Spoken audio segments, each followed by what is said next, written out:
Right, welcome back to left and right. Delhi Jawaharlal Nehru యూనివర్సిటీలో వివాదం రోజు రోజుకి ముదురుతూనే ఉంది. ఫిబ్రవరి 9వ తేదీన అఫ్జల్ గురుకు సంబంధించిన నివాళులర్పించే కార్యక్రమం కొంతమంది విద్యార్థులు చేశారంటూ రేగిన వివాదం తాజాగా ఇంకా రగులుతూనే ఉంది. ఫిబ్రవరి 9వ తేదీన ఘటన జరిగిన నేపథ్యంలో 10వ తేదీన వీసీ ఒక హై లెవెల్ కమిటీని ఏర్పాటు చేశారు 5 సభ్యులతో. ఆ కమిటీ విచారణ జరిపి నివేదిక ఇచ్చింది. ఆ నివేదికలో 11వ తేదీన ఇచ్చిన నివేదికలో 2 విద్యార్థుల మీద సస్పెన్షన్ వేటు వేయాలని సూచించింది.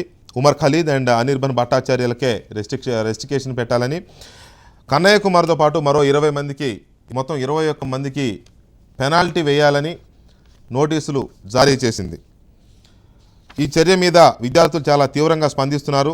కమిటీ మాతో మాట్లాడకుండా, మమ్మల్ని విచారించకుండా, సంప్రదింపులు జరపకుండా నోటీసులు ఎలా ఇస్తారు, పెనాల్టీలు ఎలా ఇస్తారు, అసలు ఈ కమిటీకి ఉన్న చట్టబద్ధత ఏంటి అనేది కూడా విద్యార్థులు ప్రశ్నిస్తున్న తీరు ఒకటి. దీని మీద చాలా పెద్ద చర్చ జరుగుతోంది. ఇవాళంతా ఢిల్లీలో దీని మీద విద్యార్థి సంఘాలు కానీ రాజకీయ పార్టీలు కానీ మాట్లాడుకుంటున్న పరిస్థితి. ఇవాళ మన డిబేట్ నెంబర్ 2లో కూడా ఇదే చూస్తున్నాం.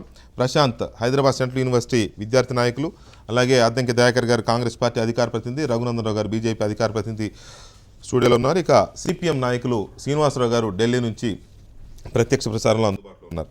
ముందుగా రఘునందన్ రావు గారు, రాజద్రోహం పెట్టబడిన విద్యార్థి కన్నయ్య కుమార్, మిగతా ఇద్దరిది కాసేపు వాళ్ళు జైల్లో ఉన్నారు కాబట్టి వాళ్ళ గురించి తర్వాత మాట్లాడుకుందాం.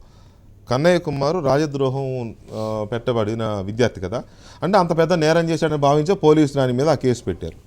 అంత పెద్ద నేరం చేసిన విద్యార్థికి చిన్న నోటీస్ ఇచ్చి వదిలేస్తారా? వదిలేదు కదా, అదే చిన్న నోటీస్ అంటే వదిలేదు కానీ నోటీస్ మాత్రమేనా, సస్పెండ్ చేయరా?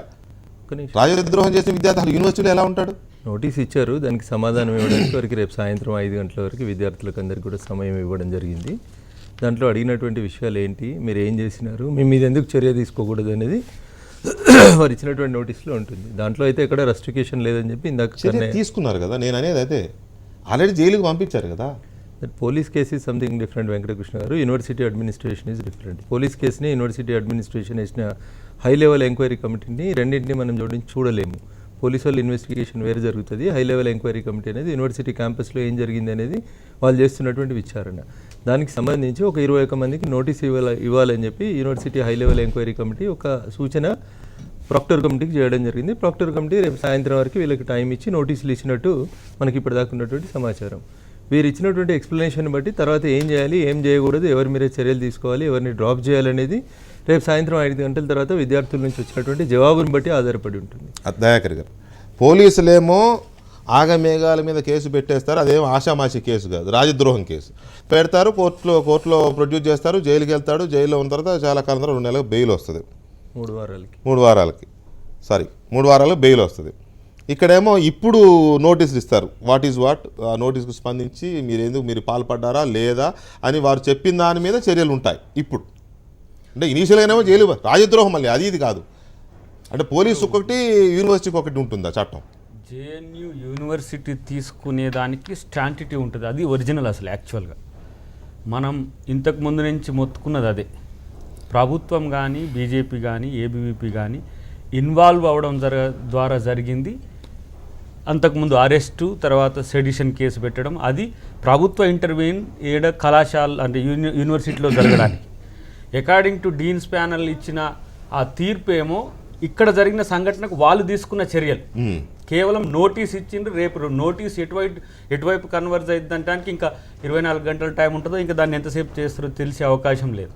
మొదటి నుంచి కాంగ్రెస్ పార్టీ కానీ ప్రజాస్వామ్యవాదులు కానీ అంటున్నది ఏంటి అంటే, ఎవరైతే మోడీకి, బీజేపీకి, ఏబీవీపీకి లేకపోతే ఈ కాషాయీకరణ జరుగుతున్న వాటికి వ్యతిరేకంగా మాట్లాడుతున్నారో వాళ్ళని దేశద్రోహులుగా చూడడం ఎందుకు అనేది చర్చ. ఇప్పుడు రోహిత్ వేముల అంశంలో కూడా అదే జరిగింది కదా. ఇప్పుడు తను ఆశా విద్యార్థి, తను ఏఎస్ఎఫ్ఐ సంబంధించిన విద్యార్థి. ఇక్కడ ఒక రూల్ ఆఫ్ లా మనం పెట్టుకున్న తర్వాత భారత రాజ్యాంగం ప్రకారం తనకు మాట్లాడే హక్కు ఉన్నది, మాట్లాడే హక్కుని మితిమీరితే తీసుకునే చట్టాలు కూడా ఉన్నాయి.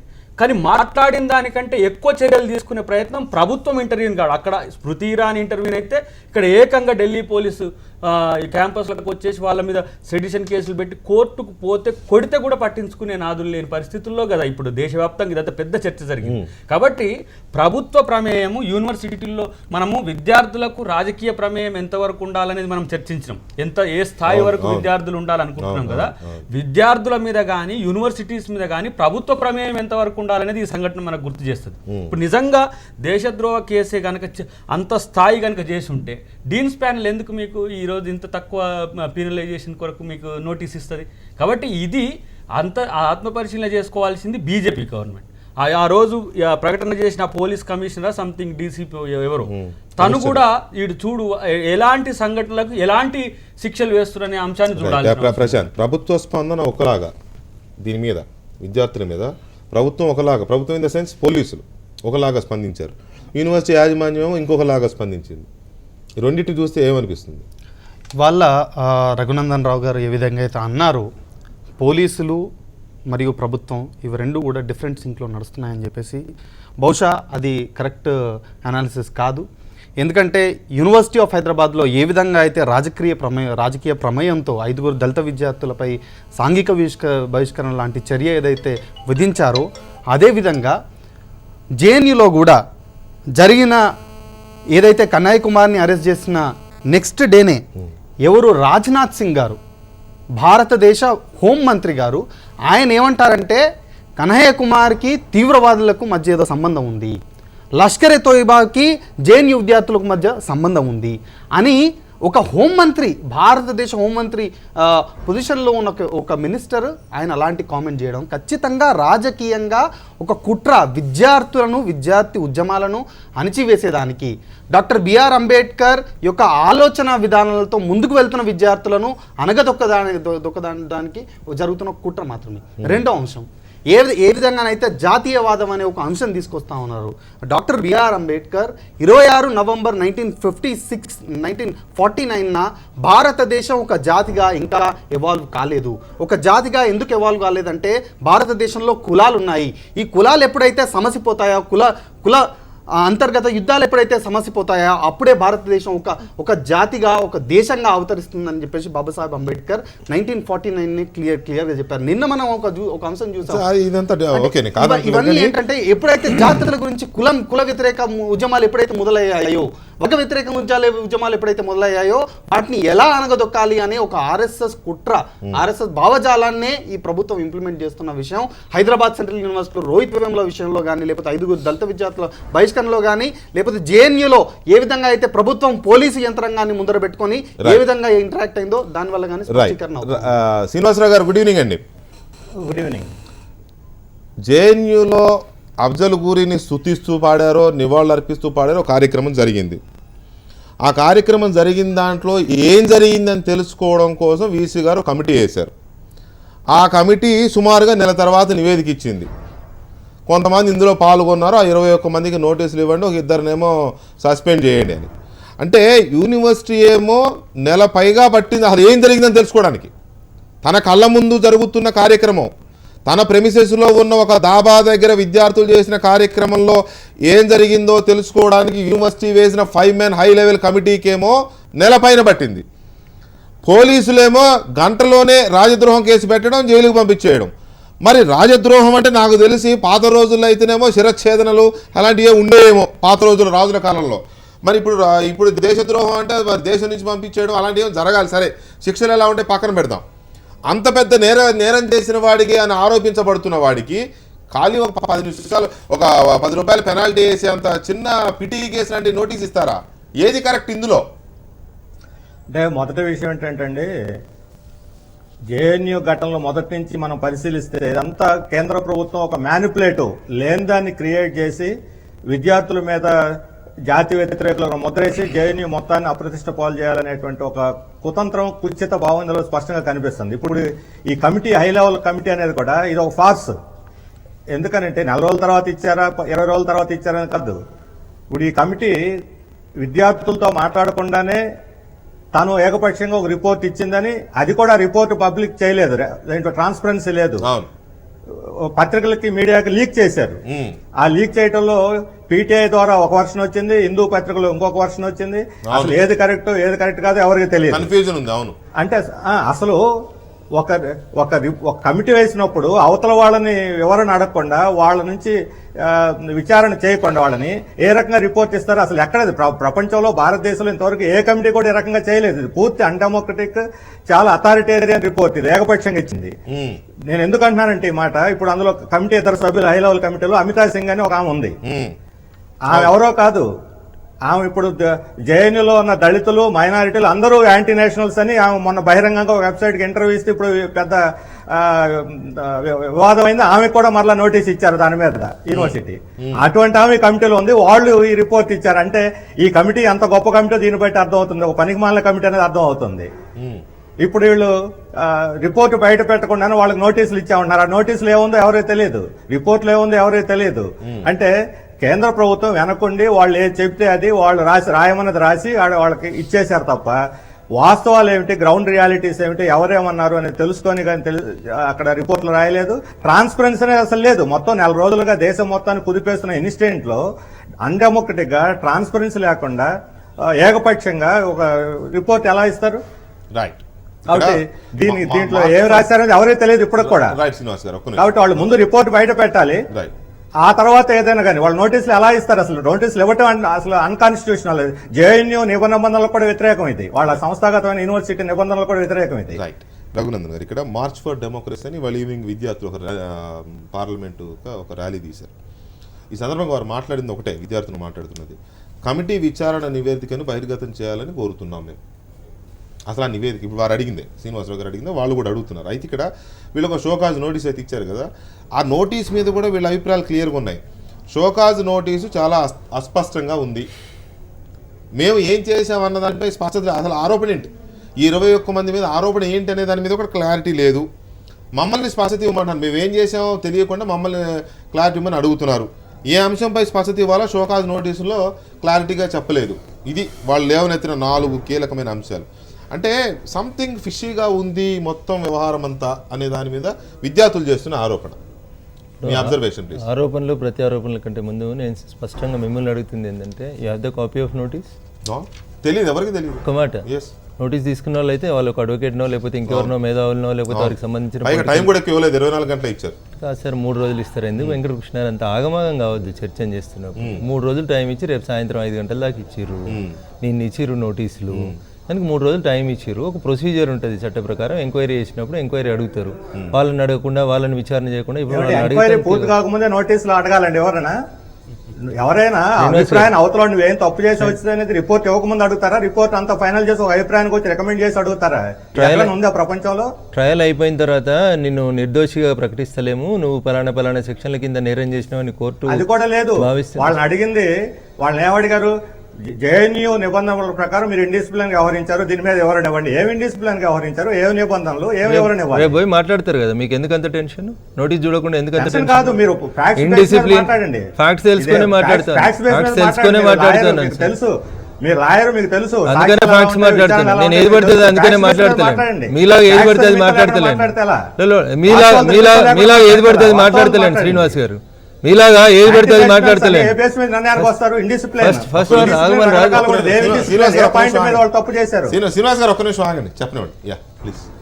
ఎఫ్ఐఆర్ చేసిన తర్వాత పోలీసు వాళ్ళు ఇన్వెస్టిగేషన్ చేస్తారు. శ్రీనివాసరావు గారికి 100 అభిప్రాయాలు ఉంటాయి, వెంకటకృష్ణ గారికి 190 అభిప్రాయాలు ఉంటాయి. మీ అభిప్రాయాల మేరకు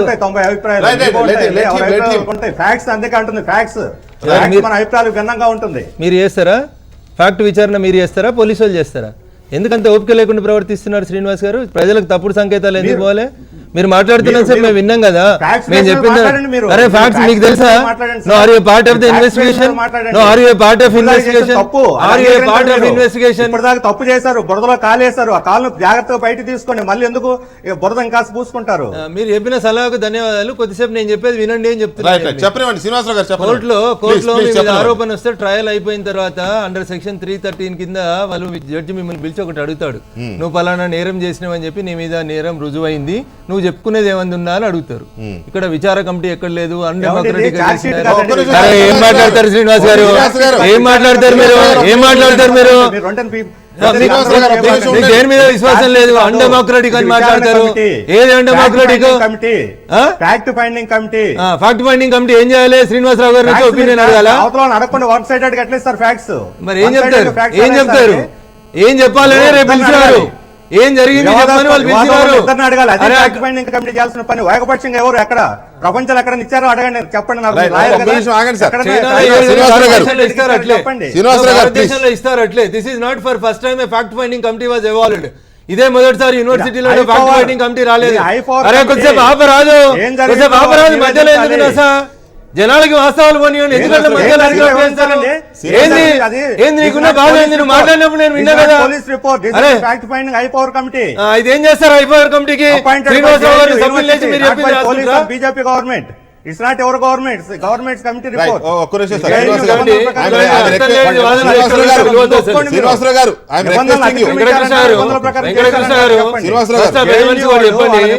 అర్థం లేని వాదన చేయొద్దని చెప్పండి. శ్రీనివాసరావు గారు, హైపవర్ కమిటీ అనేది ఒక మాట రిక్వెస్టింగ్ యూ, కొంచెం చెప్పేదాకా ఆగండి. కొంచెం చెప్పిన తర్వాత మీకు ఏమైనా అభ్యంతరాలు ఉంటే చెప్పండి. ప్లీజ్ ప్లీజ్ కొంచెం ఆగండి, కొంచెం ఆగండి. మధ్యలో క్రాస్ టాకింగ్ వద్దు దయచేసి ప్లీజ్. హై పవర్ కమిటీని భారతీయ జనతా పార్టీకి సంబంధం ఉండదు. ఫస్ట్ ఆయనకు ఆ విషయం తెలవాలి. హై పవర్ కమిటీని వేసింది యూనివర్సిటీ వేసుకుంటుంది. ప్రతి యూనివర్సిటీలో ఇట్లాంటి సంఘటనలు ఏమైనా జరిగినప్పుడు యూనివర్సిటీ యాజమాన్యాలు, వైస్ ఛాన్సలర్లు, రిజిస్ట్రార్లు కూర్చొని అక్కడ ఒక high power committee already existence లో ఉంటుంది. ఇక్కడ కూడా అట్లే ఒక కమిటీ ఎగ్జిస్టెన్స్ లో ఉండే, దాంట్లో 3 మాత్రమే సభ్యులు ఉండే. వెంకటకృష్ణ గారు ఫ్యాక్ట్స్ తెలుసుకొని మాట్లాడమన్నారు కాబట్టి చెప్తా ఉన్నాం.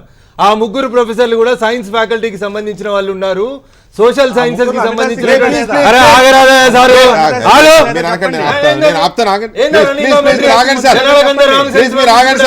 శ్రీనివాసరావు గారు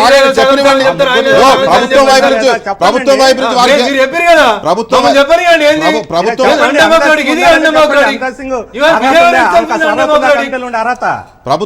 నుంచి కాదండి. శ్రీనివాసరావు గారు ప్రభుత్వం వైపు నుంచి వారికి ఏమి ఇన్ఫర్మేషన్ ఉందో చెప్పనివ్వండి ఫస్ట్. అది వస్తే కదా క్లారిటీ వస్తుంది. మనకంటే వారికి ఎక్కువ తెలిసే అవకాశం ఉంది ప్రభుత్వం వైపు నుంచి.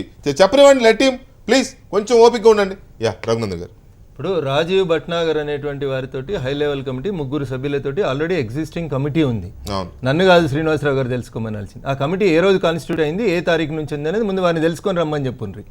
తర్వాత విద్యార్థుల నుంచి వచ్చినటువంటి డిమాండ్ ఏంటంటే, అందులో ఉన్నటువంటి ఆ 3 ప్రొఫెసర్స్ కూడా సైన్స్ లెక్చరర్స్ కి, సైన్స్ కి సంబంధించినటువంటి వాళ్ళు, సోషల్ సైన్సెస్ నుంచి రిప్రజెంటేషన్ లేదు కాబట్టి ఇంకో 2 ప్రొఫెసర్స్ ని యాడ్ చేయమంటే మొత్తం 3ని 5 సభ్యులకు పెంచి మొత్తం సోషల్ సైన్సెస్ నుంచి కూడా కొత్తగా 2 సభ్యుల్ని యాడ్ చేయడం జరిగింది.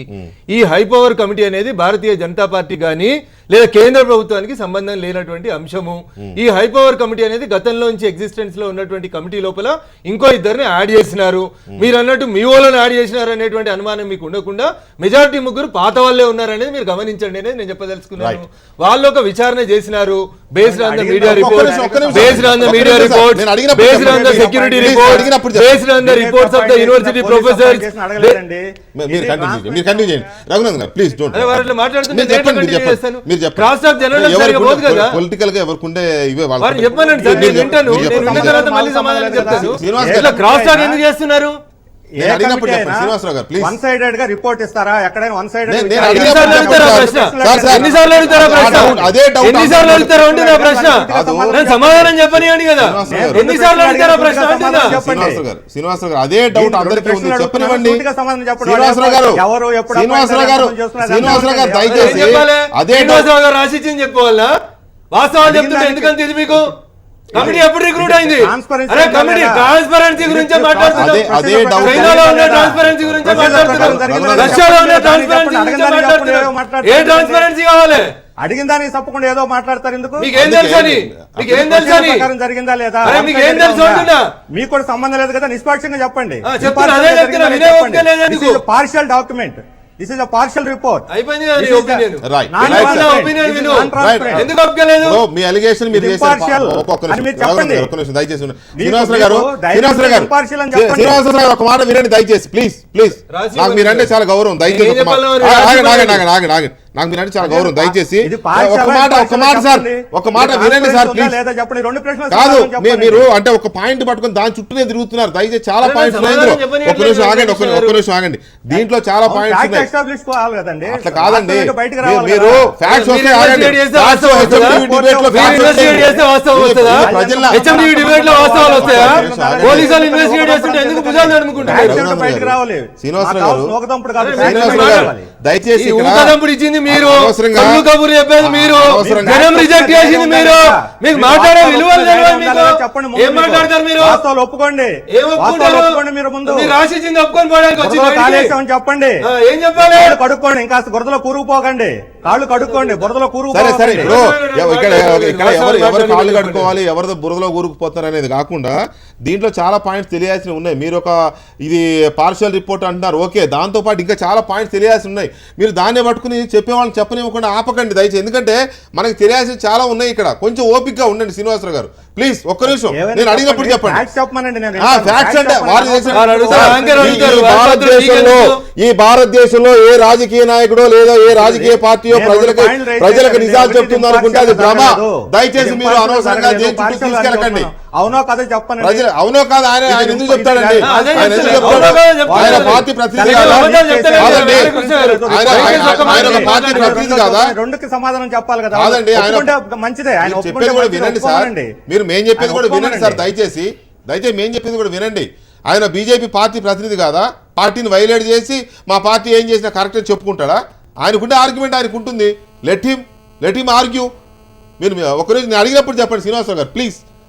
మీరు మీకు ఇచ్చండి ఇంకో టాపిక్ పక్కన. నేను అన్నది ఏంటంటే హై లెవెల్ కమిటీలో ఉన్నటువంటి ముగ్గురు ప్రొఫెసర్లు ఇప్పుడు కొత్తగా ఏర్పాటైనటువంటి కమిటీ కాదు, కాబట్టి మీరు చేసినటువంటి ఆరోపణ కేంద్ర ప్రభుత్వానికి సంబంధం ఉంది అనేది అవాస్తవం అని చెప్పిన. ఇద్దరు ఎప్పుడు వచ్చారు అనేది కూడా చెప్పిన. విద్యార్థుల కోరిక మేరకే సోషల్ సైన్సెస్ నుంచి ఎవరు లేరు కాబట్టి రిప్రజెంటేషన్ ఇద్దరిని పెట్టమంటే పెట్టినటువంటి మాట వాస్తవం అని చెప్పినాం. కమిటీ వారు ఎవరిని అడిగినారు, మమ్మల్ని అడగలేదు అని శ్రీనివాసరావు గారు అడుగుతున్నాడు. శ్రీనివాసరావు గారిని అడగరు. అక్కడ ఉన్నటువంటి మీడియా నివేదికలు, ప్రొఫెసర్లు ఇచ్చిన నివేదికలు, సెక్యూరిటీ వాళ్ళు ఇచ్చిన నివేదికలకు ఆధారంగా వాళ్ళు కొన్ని ఆధారాలు సేకరించి ఇక బాబు మీరు ఈ పని చేసినారని మీ మీద అలిగేషన్ వస్తుంది, దీనికి మీరు ఇచ్చుకునే వివరణ ఏమన్నా ఉందా, ఉంటే ఒక 3 రోజుల్లో ఇవ్వండి నేను అడిగారు. అంతవరకే జరిగింది. దయాకర్ గారు, ఈ మొత్తం ఎపిసోడ్ లో కమిటీ ఎక్కడెక్కడ తిరిగింది, కమిటీ ఏం చేసింది, లేకపోతే నోటీసులో ఏముంది, క్లారిటీకి ఇంకెవరికి తెలియదు. కానీ an official communication by the university stated the high level inquiry committee constituted by the vice chancellor to inquiry into the incident that took place on February 9th 2016 in JNU campus has submitted a unanimous report. As per the report, some students have been found to have violated the university's rules and norms. ఇది అంటే ఈ committee ఎక్కడ విచారణ చేసినట్టు? ఇప్పుడు ఈ 21 మంది మాకు తెలియదు అంటున్నారు, మమ్మల్ని అడగలేదు అంటున్నారు, అది ఇచ్చిన నోటీసులోనే క్లారిటీ లేదంటున్నారు కదా. అంటే వీరు ఎవరిని అడగలే, మరి ఎవరిని అడిగి ఉండవచ్చును? అక్కడ ఈ కమిటీ ఎవరెవరితో విచారణ జరిపి ఉండే అవకాశం ఉంది? ఇప్పుడు నేను ఈ విషయంలో ఆర్ఎస్ఎస్ రూల్ ఆఫ్ లాను ఇంప్లిమెంట్ చేయబోయి బీజేపీ ప్రభుత్వం బోల్తాబడ్డదిగా చూస్తా. ఎందుకు అంటే ఎవరిని సంప్రదించకుండా వాళ్ళు చెప్పినట్టు రాసినట్టుగా కూడా దీంట్లో భావించాల్సిన అవసరం ఉంటుంది. ఎవరైతే సఫరర్ ఉన్నారో వాళ్ళ నుంచి ఇన్పుట్స్ రావాలి, ఎవరైతే సఫరింగ్కు కారణమైనరో వాళ్ళ నుంచి అయినా ఇన్పుట్స్ నుంచి వాళ్ళు ఒక అవుట్పుట్ తీసుకొచ్చే ప్రయత్నంలో ఉండాల్సిన పరిస్థితి నుంచి ఒక ఇష్యూను తమ వైపు తిప్పుకోవడానికి చేస్తున్న ప్రయత్నంలో ఇంతకుముందు శ్రీనివాసరావు గారు అన్న దాంతో నేను ఏకీభవిస్తాను. ఎందుకంటే ఒక బురద జల్లుకున్నారు మీరు, దాన్ని తూడ్చుకోవడానికి ఇంకో తప్పు చేయకండి. మొదటి నుంచి న్యూట్రలిస్టులు, సెక్యులరిస్టులు మాట్లాడుతున్నది అదే. వాళ్ళ మీద కూడా దేశద్రోహం చేసిండ్రు. రాహుల్ గాంధీ మాట్లాడితే రాహుల్ గాంధీ గారిని దేశద్రోహి అన్నారు. ఇంకెవరైనా ఆ స్టూడెంట్స్కి అనుకూలంగా మాట్లాడితే వాళ్ళని దేశద్రోహులు చేసినారు. కానీ నేను అంటున్నది ఏంటి అని అంటే ప్రభుత్వానికి ఇంత ఇనిషియేషన్ అవసరం లేదు ఈ అంశాల్లో. యూనివర్సిటీస్ చూసుకుంటే యూనివర్సిటీస్ దాటినప్పుడు ప్రభుత్వానికి చెప్పే ప్రయత్నంలో మీరు యూనివర్సిటీస్ పూర్తిగా పాకిస్తాన్ కంట్రోల్కి వెళ్ళిపోయినాయి, యూనివర్సిటీస్ పూర్తిగా బంగ్లాదేశ్ కంట్రోల్లోకి పోయినాయి, లేకపోతే యూనివర్సిటీస్ పూర్తిగా వేరే దేశాల యొక్క ఆలోచన విధానంతో నడుస్తున్నదని చెప్పితే కనుక మీరు ఇంటర్వ్యూని అయితే చాలా బాగుండేది. కానీ కమిటీ సిఫార్సుల కంటే ముందే దేశద్రోహిగా ముద్ర వేసి సెడిషన్ కేసును పెట్టడం వల్ల ఇలా కన్నయ్య కుమార్ విషయంలో కేంద్ర ప్రభుత్వం దెబ్బతిన్న మాట వాస్తవం. కేంద్ర ప్రభుత్వం ఇలాంటి చర్యలకు పూనుకోవడం అంటే ఈరోజు నిజంగా ప్రభుత్వం చేసిన చర్యకు విపక్షాలుగా ఎవరైనా కూడా బాధ్యులే దాంట్లో వహించాల్సిన అవసరం ఉంటుంది. మేము మొదటి నుంచి అంటున్నది అదే. బీజేపీ ఏ డెమోక్రటిక్ పార్టీగా, ఎన్డీఏ ఏ డెమోక్రటిక్ పార్టీగా వాళ్ళ యొక్క అభిప్రాయాలను గౌరవించే పని చేయమని మాత్రమే మేము అడుగుతున్నాం. అలాంటి దానికి నేను షాఫ్రాన్ ఇష్టపడేటోళ్ళు కానీ, కాషాయాన్ని ఇష్టపడేటోళ్ళు కానీ, మనువాదాన్ని ఇష్టపడేటోళ్ళు కానీ, లేకపోతే బీజేపీ ఐడియాలజీని ఇష్టపడేటోళ్ళు కానీ ఎక్కువ మంది ఉన్నారు ఇప్పుడు మీ అకార్డింగ్ టు ప్రజా తీర్పు. మీరు వాళ్ళని సాటిస్ఫై చేసుకునే పనిలో ఈ ఎవరైతే సెక్యులరిస్టులు ఉంటారో, ఎవరైతే ఏది ఈ హిందూ భావజాలాన్ని వ్యతిరేకిస్తారో వాళ్ళను దేశద్రోహులుగా చిత్రీకరించే పని చేయకండి. ఈరోజు కాంగ్రెస్ పార్టీ హిందూ వ్యతిరేక పార్టీగా చిత్రీకరించే ప్రయత్నం చేసిండ్రు. ఎందుకు ఈ రకమైన కుట్రలు జరుగుతున్నాయి మా మీద? ఈరోజు మొత్తంగా ఇందిరాగాంధీ నుంచి నెహ్రూ కాంచి వాళ్ళందరూ కూడా హిందూ కుటుంబాల నుంచి వచ్చినప్పటికి కూడా వాళ్ళని హిందువులు కాదు, నేషనలిస్టులు కారు. నేషనలిజం అంటే హిందుత్వం మాత్రమే కాదు. నేషనలిజంలో ముస్లిం ముందు, క్రిస్టియన్ బౌద్ధం ఉంది, అన్ని రకాల మతాలు ఉన్నాయి. దాన్ని కాకుండా ఈరోజు మీరు ఎవరో మీ గురువులు చెప్తున్నట్టుగా ఈరోజు ముందుకు తీసుకొస్తే మాత్రం అది భవిష్యత్తులో ఈరోజు హెచ్సియులో, జేఎన్యూలో జరిగిన దానికంటే ఎక్కువ భవిష్యత్తులో వర్గ పోరాటాలు, కుల పోరాటాలు, మత పోరాటాలకు ఇది ఆజ్యం పోసినట్టుగా ఉంటుంది. రెండు వర్గాల మధ్యన వైరం బీజేపీ కోరుకుంటుంది. ఈ దేశంలో హిందూ ముస్లిం వైరాన్ని కోరుకుంటున్నది. ఇది మంచి పద్ధతి కాదని మా యొక్క అభిప్రాయం. యూనివర్సిటీస్ లో ఇష్యూస్ జరిగినప్పుడు కమిటీలు వేయడం, ఆ కమిటీల్లో ఎలా ఉండాలి ఏంటనేది వీసీకి కొన్ని గైడ్ లైన్స్ ఉన్నాయి, దానికి ఒక లా ఉంది. దాని ప్రకారం వాళ్ళు హై లెవెల్ కమిటీస్ వేస్తారు. అయితే ఈ కమిటీ చేసే విచారణ ఎలా ఉంటుంది మీ ఎక్స్పీరియన్స్ ప్రకారం? అంటే యూనివర్సిటీలో ఒక 100 మంది విద్యార్థులు ఉన్నారు అనుకోండి, అందులో 40 మంది మీద ఒక రకమైన ఆరోపణలు ఉండొచ్చు, ఒక 60 మంది ఆరోపణలకు దూరంగా ఉండొచ్చు. మొత్తానికైతే 100 మందిని విచారించాలి కదా, అలా జరుగుతుందా? లేక కొంత వాళ్ళు ఏదో రకం విచారణ చేసి నోటీస్ ఇచ్చేస్తారా? ఇక్కడ జరిగిన దాని మీద స్టూడెంట్ లీడర్గా మీ ఒపీనియన్ ఏంటి?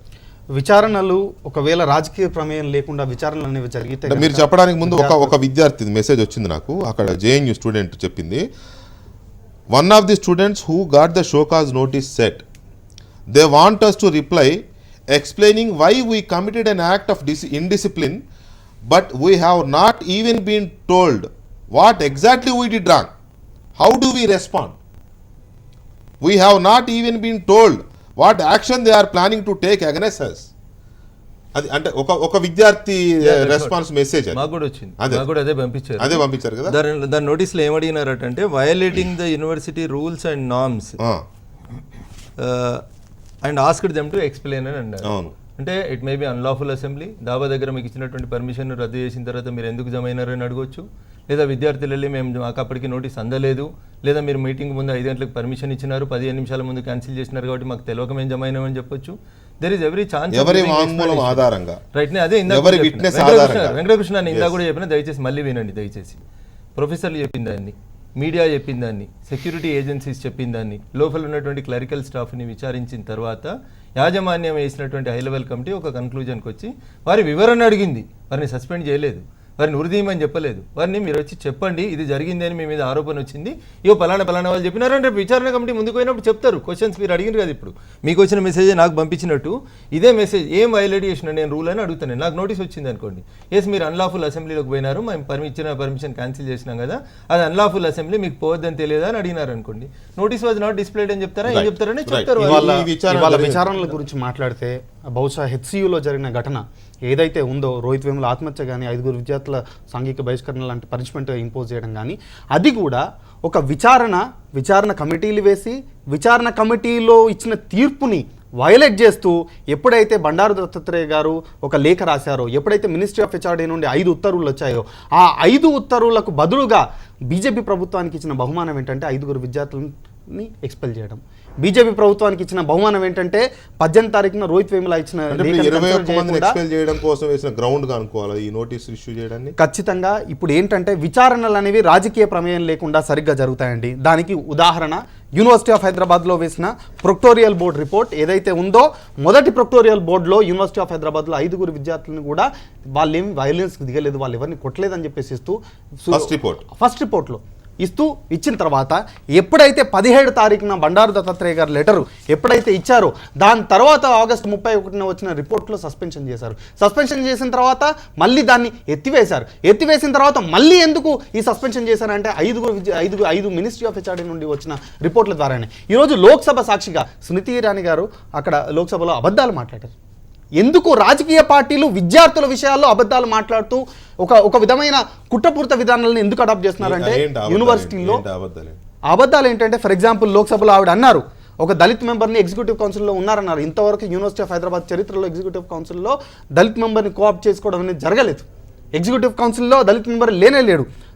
ఇంకా అతి క్రూరమైన అబద్ధం ఏంటంటే రోహిత్ వేముల బాడీని తీసుకెళ్ళనివ్వలేదని చెప్పేసి, రోహిత్ వేముల బాడీ దగ్గరికి డాక్టర్ రాలేదని చెప్పేసి ఒక అబద్ధం మాట్లాడారు. లోకల్ పోలీస్ రిపోర్ట్ అయినా కానీ ఆవిడ వెరిఫై చేయాల్సిన అవసరం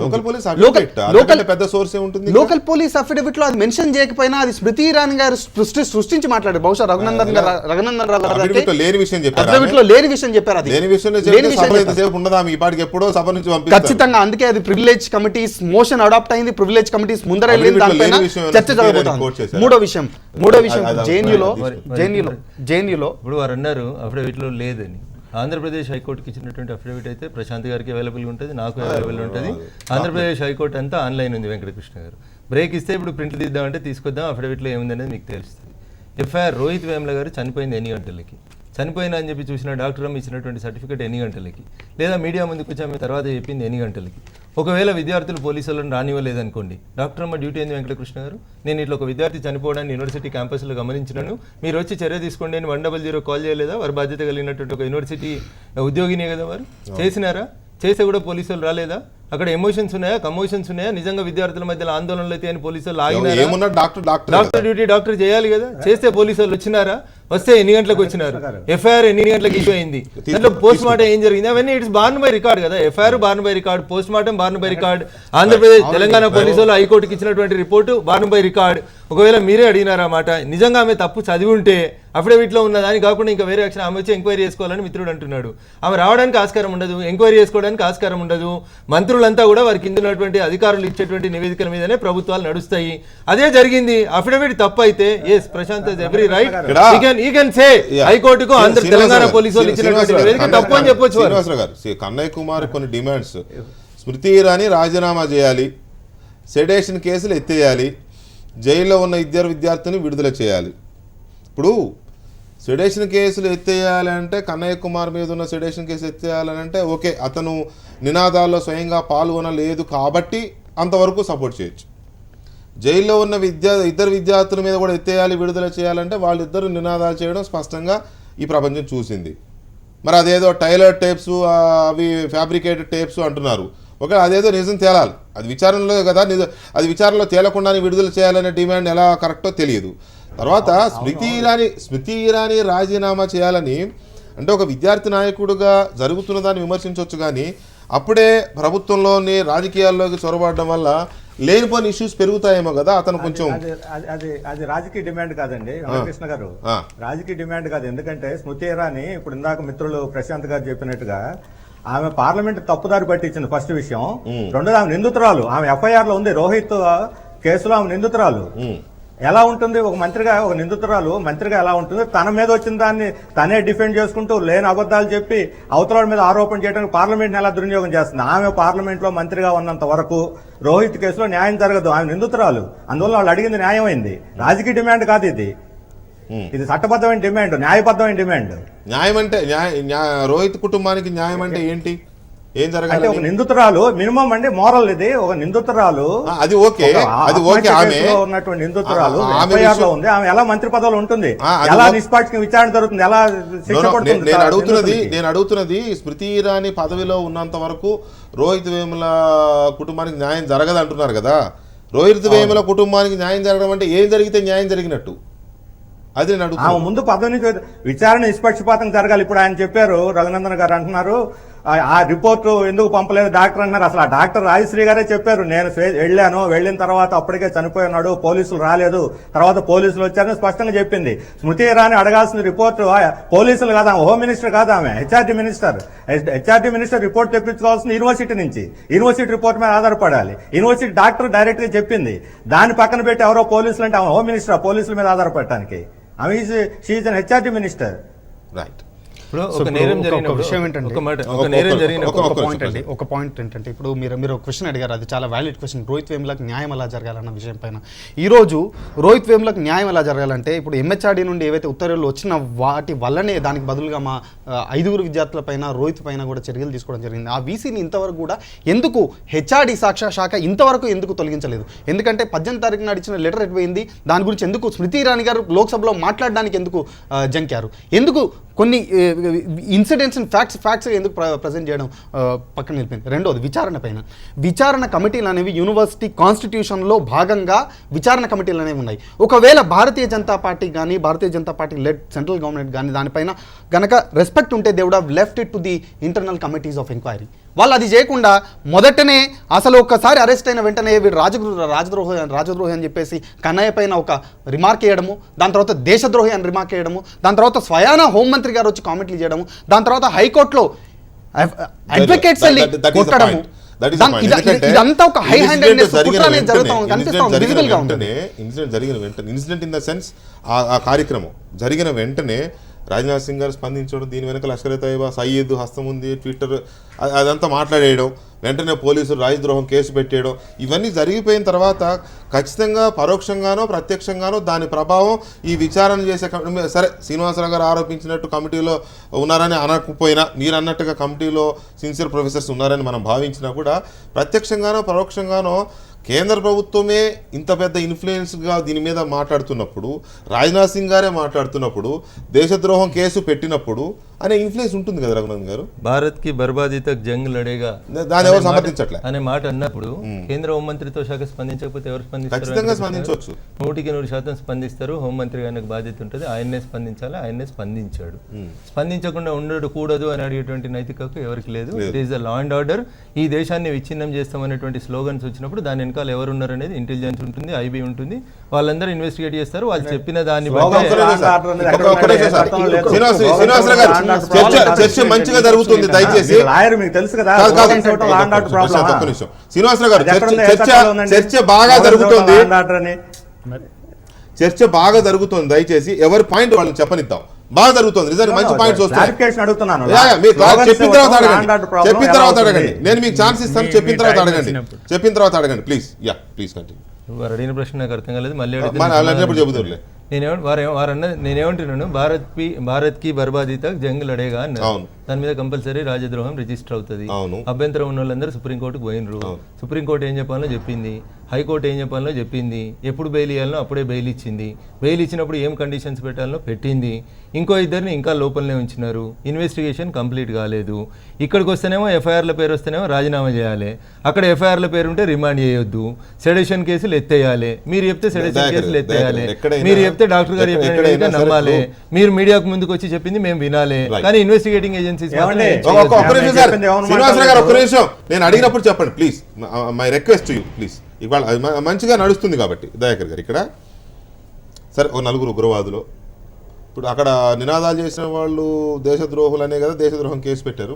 4 ఉగ్రవాదులు లేదా 4 దేశద్రోహులు ఒక ప్రాంతంలో ఉంటే మిలిటరీ కానీ లేదా ప్రభుత్వం కానీ ఏం చేస్తుంది? పట్టుకుంటుంది, ఆ ప్రాంతాన్ని స్వాధీనం చేసుకుంటుంది కదా. మరి ఇక్కడ రాజద్రోహం దేశద్రోహం చేసిన వాళ్ళు ఎవరు? కన్నయ్య వాళ్ళు ఎక్కడ ఉన్నారు? జవహర్లాల్ నెహ్రూ యూనివర్సిటీలో ఉన్నారు. మరి జవహర్లాల్ యూనివర్సిటీ మొత్తం కేంద్రం అదుపులోకి తీసేసుకోవాలి కదా. మళ్ళీ వీసీ గారి కమిటీ, ఆ కమిటీ నెల రోజుల తర్వాత 3 వారాల తర్వాత నెల రోజుల తర్వాత నివేదిక ఇవ్వడం, ఇవన్నీ ఎందుకు? దేశద్రోహులు ఉన్నప్పుడు నేను కామన్ మ్యాన్ గా ఆలోచిస్తున్నా.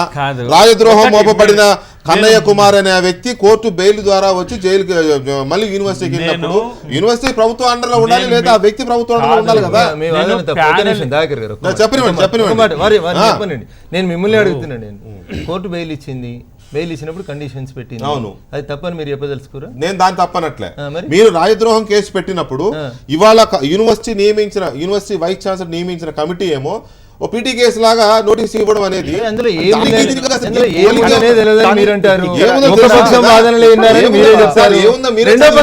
వినండి. రేపు విద్యార్థుల నుంచి ఒకటే పక్షం వాదనలు విన్నారనేది ఆరోపణ వస్తుంది.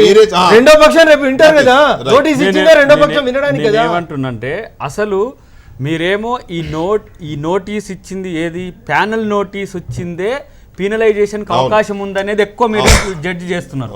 కానీ కేంద్ర ప్రభుత్వం ఎనాక్ట్ అయిన దానికంటే తక్కువగా ఉంది ఇంకా మీరు నేను చాలా, దాన్ని ఎస్టాబ్లిష్ చేస్తున్నా. చాలా, రెండవది అతి ముఖ్యమైనది ఏంటంటే కన్నయ్య కుమార్ ఒకవేళ దేశద్రోహి అయితే బెయిల్ వచ్చే అవకాశం చాలా తక్కువ నాకున్న అంచనాల మేరకు. కోర్టు కూడా ఫీల్ అయితే ఎందుకంటే ఇంత సీరియస్ అయితే వీళ్ళు చూడండి కాన్స్పిరసీ 21 మెంబర్స్ని పెట్టిండ్రు. మనం ఒకసారి చర్చించుకునేటప్పుడు ఒక్క వ్యక్తి ఎట్లా రాజద్రోహం చేస్తాడు, దేశాన్ని ఎట్లా కూలుస్తాడు అంటే ఒక సెట్ ఆఫ్ టీమ్ను మొత్తం ఈ రోజు ప్లాన్ చేసిండు. ఇది కాన్స్పిరసీకి ఒక అవకాశం ఉంది. అయితే వాళ్ళు దాన్ని భరించడానికి సిద్ధంగా ఉన్నారు. అదేం వాళ్ళేమి ఈరోజు ఒక మౌలికమైన చర్చ ఈ దేశంలో జరుగుతున్నది. హిందుత్వానికి నేషనలిజానికి మధ్యన తేడా గమనించాల్సిన అవసరం ఉంది. ఈరోజు నేను హిందువుని, బట్ నేను హిందూతో పాటు నేను నేషనలిజం అన్నప్పుడు ఇండియన్గా నేను ఉండాలి కదా. కేవలం ఇండియనిజం అంటే హిందూయిజమే అనే ఒక చర్చ వస్తున్నప్పుడే రోహిత్ వేముల మౌలిక ప్రశ్న కావచ్చు, కన్నయ్య కుమార్ కావచ్చు చాలా అప్పీల్ చేసిన ఎన్డీటీవీ ఇంటర్వ్యూలో మీరు క్లారిటీతో చూస్తే మోడీ మాకు ప్రధాని అని చాలా క్లారిటీగా చెప్తాడు. మోడీ నాకు ప్రధాని, బట్ నా జాతుల యొక్క సంరక్షణ తన బాధ్యత కాదా అని అన్నప్పుడు ఎవరు ఈరోజు కన్నయ్య కుమార్ని చంపితే 10 లక్షల మీకు అది ఏమంటాం ఒక బహుమతి ఇస్తా అన్నోడు దేశద్రోహి గాడా మరి ఎట్లా ఇప్పుడు కన్నయ్య కుమార్ ఇంటర్నేషనల్ లీడరా? కన్నయ్య కుమార్ ఇంటర్నేషనల్ లీడర్ అని యాక్షన్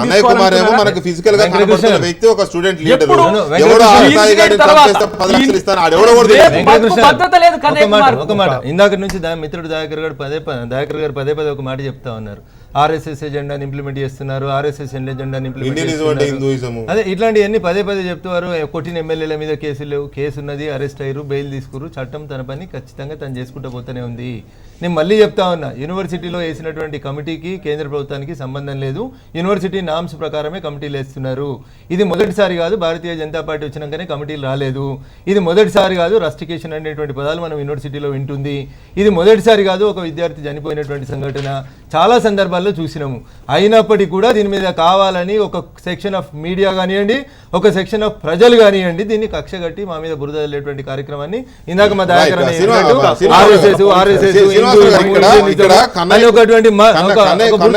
కన్నయ్య కుమార్ ఇంకొక స్టేట్మెంట్ నిన్న ఇవాళ చేసింది ర్యాలీ సందర్భంగా, యూనివర్సిటీల వ్యవహారాల్లో రాజకీయ జోక్యాలు ఉండకూడదు అంటే ఏంటి, దాని అర్థం ఏంటి శ్రీనివాసరావు గారు? హలో శ్రీనివాసరావు గారు వినపడుతుందా? మరలా అడగండి. ఇవాళ ర్యాలీ సందర్భంగా కన్నయ్య కుమార్ చేసిన ఇంకొక స్టేట్మెంట్, ఇంకొక డిమాండ్, యూనివర్సిటీ వ్యవహారాల్లో రాజకీయ జోక్యాలు ఉండకూడదు అంటే దాని అర్థం ఏంటి? రాజకీయ జోక్యం కాదండి, ప్రభుత్వ జోక్యం. ఆయన అనేది రాజకీయ జోక్యం, పొలిటికల్ ఇంటర్ఫియరెన్స్, ప్రభుత్వ జోక్యం ఆయన అన్నది. ఆయన అలా అనలే సార్, మీకు అలా అనిపించింది, నేనేం చేయలేను. ఆయన అన్నది political interference, don't want any political interference అన్నారు. ఆ పాయింట్ చెప్తున్నాను. ఇప్పుడు ఇందాక రఘునందన్ గారు కూడా చెప్పారు, బయట హోమ్ మినిస్టర్ బాధ్యతాయుతంగా వ్యవహరించాలి, ఆయన స్పందించడం తప్పు అని అడిగారు. హోమ్ మినిస్టర్ స్పందించడం తప్పు కాదు, ఆయన బాధ్యత కూడా. కానీ బాధ్యతాయుతంగా స్పందించాలి. లోపల ఏం జరిగిందో తెలియకుండా, వాస్తవాలు తెలుసుకోకుండా, వాళ్ళు ఎంక్వైరీ కమిటీ ఏమిటి వేసారంటే దాన్ని ఏమిటో కూడా ఆగకుండా అంత హడావుడిగా లోపల జరిగిన దాంతో నిమిత్తం లేకుండా ఎందుకు స్పందిస్తారండి? అదే నేను అదే పఠాన్కోట మీద 5 రోజులు భద్రతకు సంబంధించిన వ్యవహారం అది. మొదటి రోజు సాయంత్రానికి అయిపోయింది యుద్ధం, మనకి వాళ్ళ అందరినీ నిర్మూలించేసాం ఉగ్రవాదులు అని చెప్పేశాడు ఆయనే, ఆ హోంమంత్రి. అంటే ఎలా ఉంటుందో ఆయన స్పందన, దీన్ని బట్టి ఆలోచించండి. కాబట్టి బాధ్యతగా చేయాలి స్థానంలో ఉన్నవాడు. రెండవది, జాతి వ్యతిరేక నినాదాలు ఇస్తే ల్యాండ్ ఆర్డర్ ప్రాబ్లం అంటున్నారు. శ్రీశ్రీ రవిశంకర్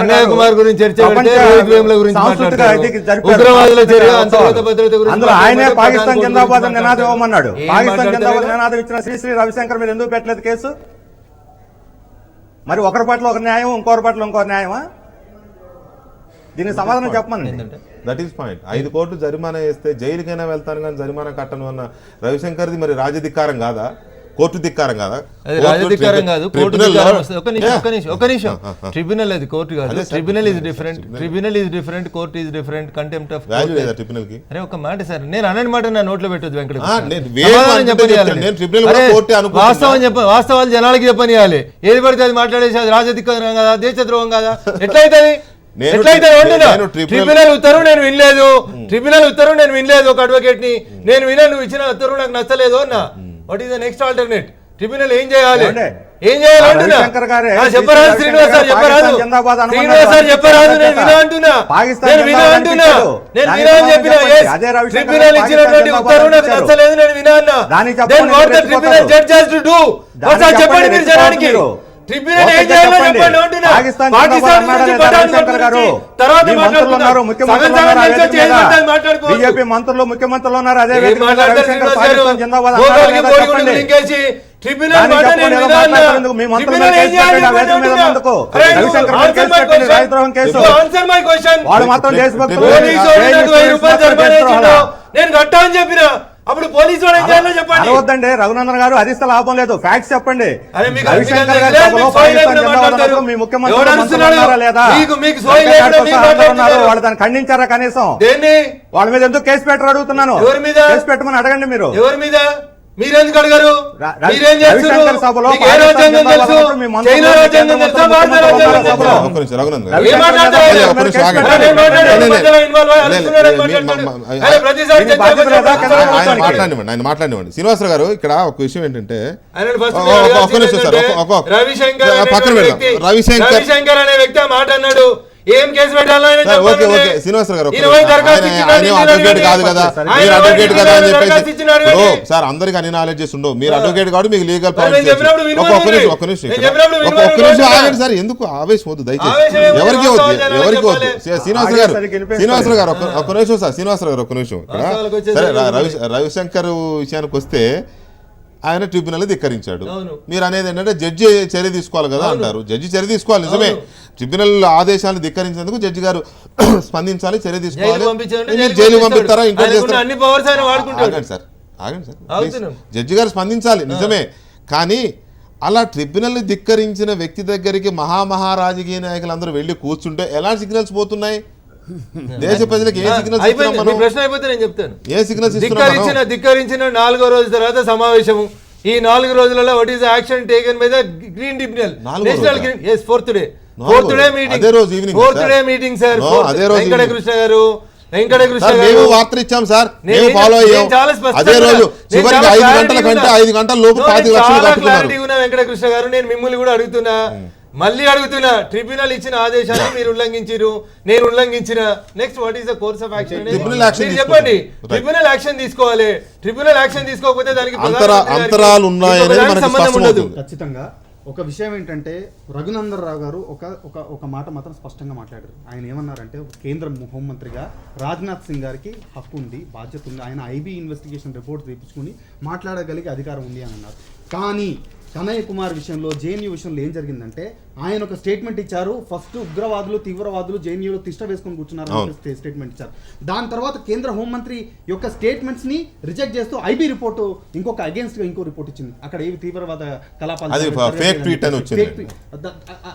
అంటే ఇక్కడ ఏం జరుగుతుందంటే కేంద్ర హోంమంత్రులు ఫర్ ఎగ్జాంపుల్ బండారు దత్తాత్రేయ గారు కానీ ఒక నిమిషం అండి, బండారు దత్తాత్రేయ గారు కానీ, కేంద్ర హోంమంత్రి రాజ్నాథ్ సింగ్ గారు కానీ, లేకపోతే కేంద్ర హోంమంత్రి స్మృతి ఇరానీ గారు కానీ, వీళ్ళు ముగ్గురు కూడా ఈ మధ్య కాలంలో హెచ్సియు నుండి జేఎన్యూ వరకు జరిగిన సంఘటనల్లో వాళ్ళు మొట్టమొదట ఎంక్వైరీ చేయలేదు. రఘునందన్ రావు గారు మొదట ఏమన్నారంటే సెక్యూరిటీ అధికారి నుంచి రిపోర్ట్ తెప్పించుకోవాలని చెప్పేసి అన్నారు.